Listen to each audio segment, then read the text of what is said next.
Bayangkan sebuah badai raksasa yang sangat kuat berputar di atas kepalamu. Kamu pasti akan ketakutan jika bisa melihatnya.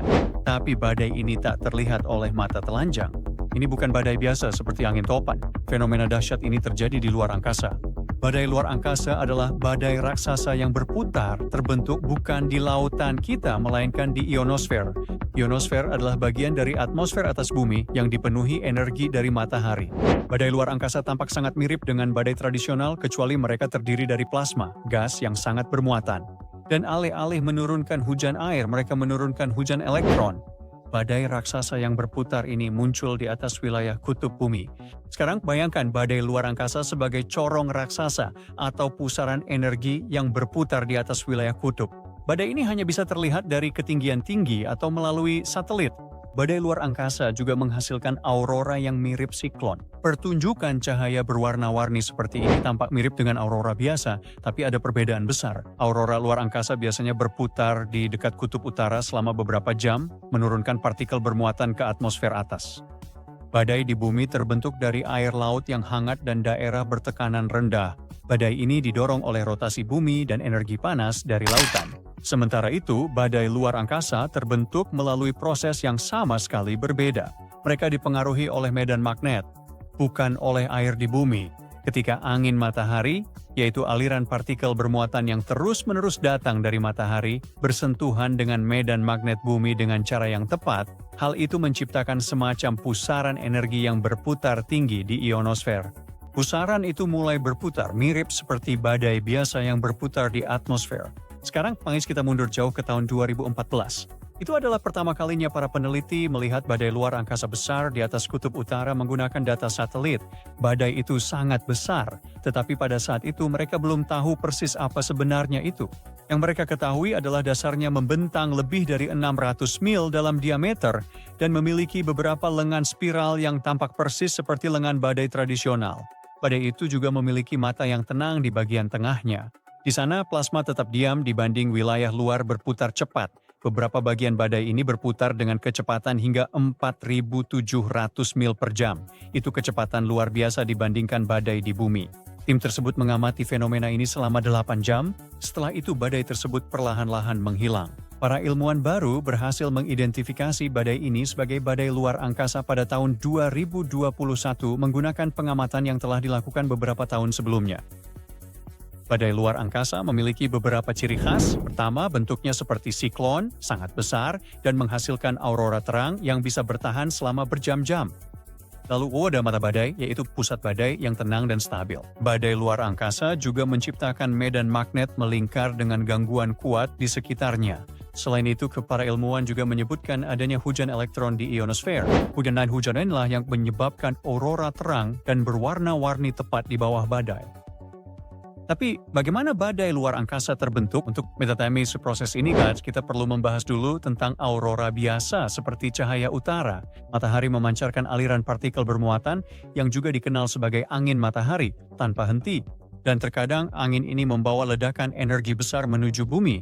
Untungnya bumi memiliki medan magnet yang berfungsi seperti perisai melindungi kita dari sebagian besar radiasi matahari berenergi tinggi ini. Namun, ketika angin matahari terlalu kuat, mereka bisa masuk ke atmosfer bagian atas, terutama di dekat kutub. Ketika partikel-partikel dari matahari ini mengenai medan magnet bumi, mereka melepaskan energi yang menerangi langit dalam bentuk aurora. Sekarang ada aurora biasa. Elektron dari angin matahari membangkitkan molekul nitrogen dan oksigen di atmosfer yang kemudian memancarkan cahaya, menghasilkan pertunjukan warna-warni di langit.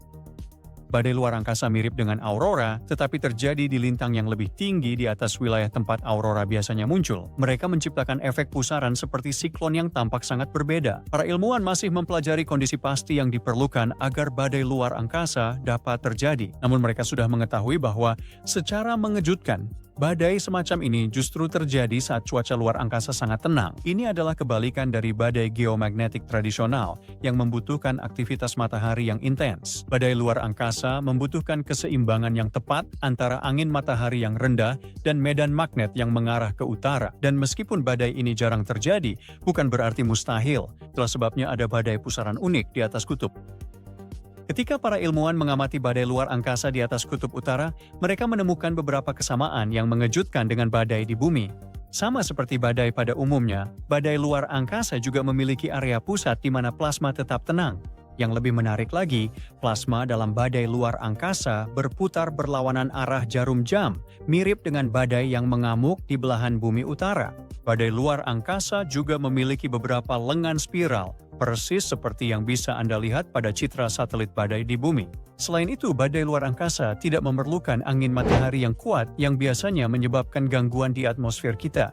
Tidak, badai ini justru terbentuk saat kondisi tenang, persis seperti badai di bumi yang hanya bisa terbentuk jika angin di atmosfer tidak terlalu mengganggu. Sekarang, meskipun badai luar angkasa berada jauh di atas kita, mereka tetap bisa memengaruhi kehidupan sehari-hari, terutama di bidang komunikasi satelit dan navigasi luar angkasa.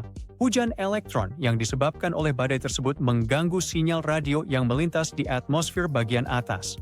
Badai ini dapat mengganggu sistem GPS, komunikasi radio, dan sistem radar. Yang lebih parah lagi, gangguan ini juga bisa memengaruhi orbit puing-puing luar angkasa atau sampah antariksa yang memang sudah menjadi masalah bagi pesawat luar angkasa dan satelit di orbit rendah bumi. Hujan elektron dari badai tersebut sedikit memanaskan atmosfer yang menyebabkan hambatan tambahan pada satelit dan berpotensi mengubah orbitnya. Di saat yang sama, dampak badai luar angkasa terhadap bumi tidak sedrastis dan seberbahaya badai yang terjadi di sini. Badai ini sebenarnya tidak menimbulkan risiko kesehatan serius bagi para astronot atau merusak satelit. Namun para peneliti mengatakan bahwa mempelajari badai semacam ini dapat membantu meningkatkan prediksi untuk operasi satelit, terutama untuk penerbangan yang melintasi wilayah kutub. Menariknya, para ilmuwan sebenarnya tidak berniat menemukan badai luar angkasa ketika mereka melihatnya. Penemuan itu benar-benar terjadi secara tidak sengaja. Hal ini terjadi ketika Larry Lyons, seorang fisikawan luar angkasa dari UCLA, dan timnya sedang meneliti data satelit untuk studi lain. Dalam penelitian ini, mereka memperhatikan aliran plasma yang luar biasa kuat di lapisan kutub, wilayah di kutub bumi tempat aurora biasanya tidak muncul. Ketika mereka mengamati lebih dekat, mereka melihat bahwa plasma ini tidak hanya mengalir, tetapi berputar-putar, menciptakan pola melingkar dengan bintik aurora terang di tengahnya. Para peneliti merasa tertarik. Mereka menganalisis lebih dari 300 peristiwa badai luar angkasa berbeda yang terjadi dalam kurun waktu 11 tahun.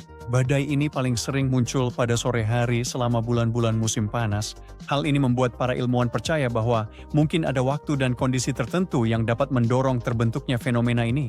Untungnya dengan alat dan teknik penelitian baru, para ilmuwan kini dapat mengidentifikasi badai luar angkasa dengan tingkat presisi yang lebih tinggi. Dan baru-baru ini mereka juga menemukan badai paralel yang terjadi di dekat kutub selatan. Yang paling menarik dari penelitian ini adalah kemungkinannya membantu kita memahami lingkungan luar angkasa bumi dan bagaimana energi matahari memengaruhinya. Ilmuwan seperti Lyons percaya badai luar angkasa mungkin sebenarnya bukan fenomena baru. Mungkin fenomena ini sudah terjadi sejak lama, tetapi tidak ada yang menyadarinya. Para fisikawan plasma luar angkasa menunjukkan bahwa badai luar angkasa mirip dengan fenomena yang pernah diamati orang sebelumnya. Fenomena itu disebut aurora siang hari di lintang tinggi. Namun pada saat yang sama, badai luar angkasa jauh lebih terang dan memiliki aliran melingkar lebih kuat, sehingga memiliki lengan seperti badai tropis. Memahami badai luar angkasa dapat membantu ilmuwan memprediksinya. Ini sangat berguna untuk merencanakan misi luar angkasa dan membuat satelit lebih andal. Selain itu, dengan mempelajari badai ini, peneliti berharap menciptakan gambaran lebih lengkap tentang bagaimana aurora berperilaku di lintang lebih tinggi. Meskipun badai luar angkasa tampak hanya sebagai rasa ingin tahu ilmiah, mereka dapat memberikan petunjuk penting tentang bagaimana medan magnet dan atmosfer bumi berinteraksi dengan angin matahari. Dan siapa yang tahu, pemahaman ini bahkan mungkin membantu kita menemukan badai serupa di planet lain yang memiliki medan magnet. Hal ini bisa memberikan petunjuk tentang badai magnetik di luar bumi.